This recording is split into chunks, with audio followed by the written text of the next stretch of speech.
If God didn't cause your pain, then who did? Because something did. The storm, the loss, the diagnosis, the moment everything fell apart, it didn't come from nowhere. And if we remove God from the equation, we're left with a question most people avoid. What is actually going on in this world? The Bible doesn't describe the world as neutral. It tells us that from the very beginning, something went wrong. In Genesis, God creates a world that is very good. No chaos, no death, no suffering. But then comes choice, and that choice fractures everything. As it says in Romans 5:12, sin entered the world through one man, and death through sin. And in this way, death came to all people. That means suffering was never part of the original design. It's an intruder. The world we experience now is not the world as it was meant to be. And that fracture didn't stay small. It spread into everything. Romans 8:22 says, "The whole creation has been groaning as in the pains of childbirth right up to the present time." Creation itself is described as groaning, which means the brokenness we see isn't random. It's systemic. The disasters, the diseases, the things that wear down and fall apart.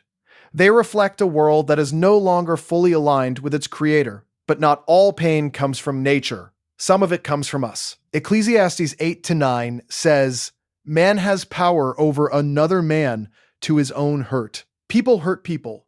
Choices ripple outward. One decision, one act of selfishness or anger can impact lives far beyond what we see. This is the weight of free will. God created love, but love requires choice, and choice means the possibility of harm. So, some of what you have experienced was never sent by God. It was the result of living in a world where people are free and sometimes broken. But the Bible goes even deeper because it reveals that evil is not just an idea, it's a reality.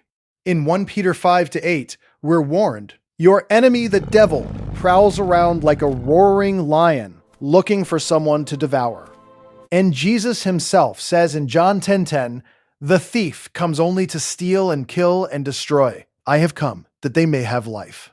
There are two opposing directions in this world, one that destroys and one that gives life, and they do not come from the same source. So now the picture becomes clearer. Pain can come from a broken world, from human choices, and from real spiritual opposition, but not from a God whose nature is love.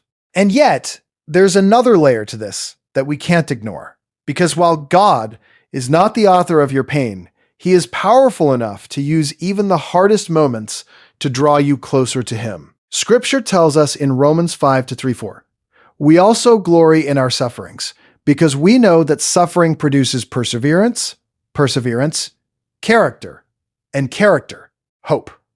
That doesn't mean the suffering itself is good, but it means God refuses to let it be meaningless. In the middle of disease, in the middle of loss, in the middle of situations you never would have chosen, something deeper can begin to happen. Distractions fall away, illusions break, and suddenly you begin to see what actually matters. In James 1-4, we're told, "Consider it pure joy whenever you face trials of many kinds, because you know that the testing of your faith produces perseverance. Not because the trial is joyful, but because of what God can build through it." Even Jesus said in Mark 8:36, "What good is it for someone to gain the whole world, yet forfeit their soul?" Which means this life was never the final destination. It was always the journey back to Him. And sometimes the very moments that shake us are the ones that wake us. Not because God needed to break you, but because He loves you enough to meet you in the breaking and lead you towards something eternal. And yet, the story doesn't end there, because God doesn't step back and leave us in it. He steps in. Romans 8:28 tells us, "In all things, God works for the good of those who love Him." Notice what it doesn't say. It doesn't say all things are good. It says God works through all things, even the things He didn't cause. Think about Joseph, who was betrayed, sold, and forgotten. Years of suffering that made no sense, and yet he says in Genesis 50:20, "You intended to harm me, but God intended it for good." Two intentions. One event. Evil meant one thing, but God transformed it into something else. That is what God does. He redeems. So maybe the question isn't just who caused this, but what is God doing with it now? Because Scripture shows us again and again that God is not the author of chaos.